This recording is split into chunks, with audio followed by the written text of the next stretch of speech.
Good morning. I've just been watching a video on a channel called Psyche Truth, which is hosted by a young woman who seems very articulate and speaks with a short skirt in front of a whiteboard. She's talking about vegetarianism and veganism and the lack of historical evidence for veganism, as if that's kind of reason why people shouldn't think it's an issue. She also cites the fact that our closest living relatives in the animal kingdom, particularly chimpanzees she mentions, but other apes and monkeys, she talks about that these animals are not vegetarian or vegan, and in some cases are cannibalistic, which is true. Which, is an interesting point, because if we're looking to history or we're looking to our animal relatives for moral guidance, are we suggesting here that perhaps we should be cannibals? We know what this is. This is the naturalistic fallacy that you can describe, that you can take an ought from an is. The fact that our history is undoubtedly one of which includes a lot of meat eating. Does it make it okay to eat meat now? And also the health argument. She mentions the health argument, and I don't know of a good health argument for a vegan diet. I don't know a good health argument for an exclusively vegetarian diet. I know there are health arguments for eating more vegetables and fruit. But that's not the point, is it? I mean, that's not why people are vegetarian for the most part. People are vegetarian not because it's good for their health. In some cases, they're aware that it could even be bad for their health. That's the case. I'm a vegetarian. I've been a vegetarian for over 30 years. Actually, my health is pretty good. But even if my health wasn't good, even if I was suffering in health terms as a result of a vegetarian diet, would that mean it would be okay for me to not be a vegetarian?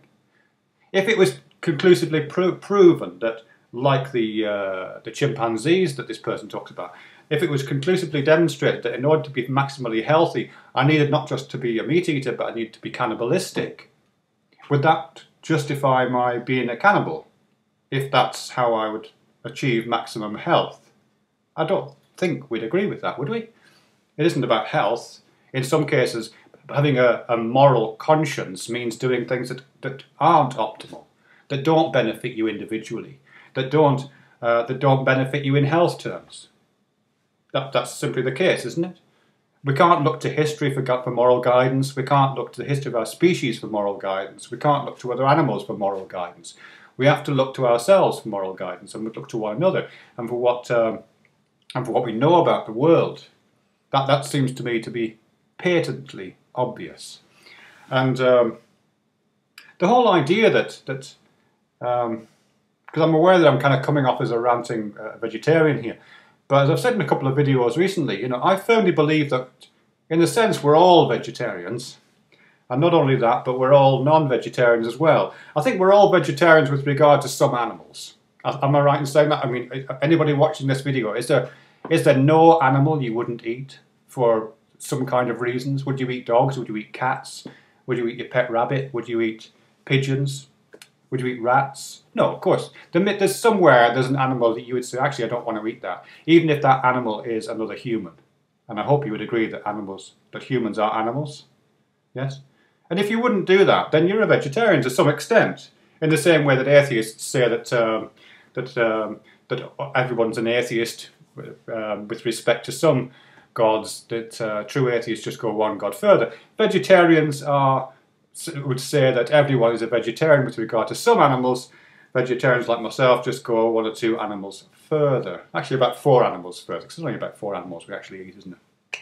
Anyway, but also none of us are vegetarians. That's the other side of it. As I've said myself in previous videos, I'm a vegetarian, have been for years and years and years, but I'm still deeply compromised. My shoes are leather, my belt is leather. I drive on roads that are partly funded by a government which also gives farming subsidies to beef farmers. I'm aware that a lot of the products that I have, including things like shampoo, have got animal products in it. Thousands of things I'm surrounded by have got meat in, or meat products in, or animal products of some kind, or exploit animals. So we're all deeply compromised in that respect. So in some ways, none of us are vegetarians. And at the same time, we're all vegetarians. So that is a false distinction. We all should get a little bit of humility around that, I think.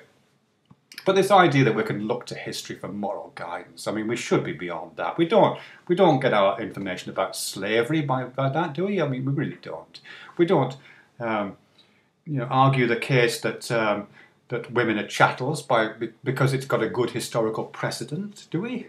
I mean, I'm sure the person of Psyche Truth, I'm sure yourself, you wouldn't really want gender politics to take its cues from the history of male-female relationships and argue that was right, would you? Would you? I don't think so. Anyway, very frustrating.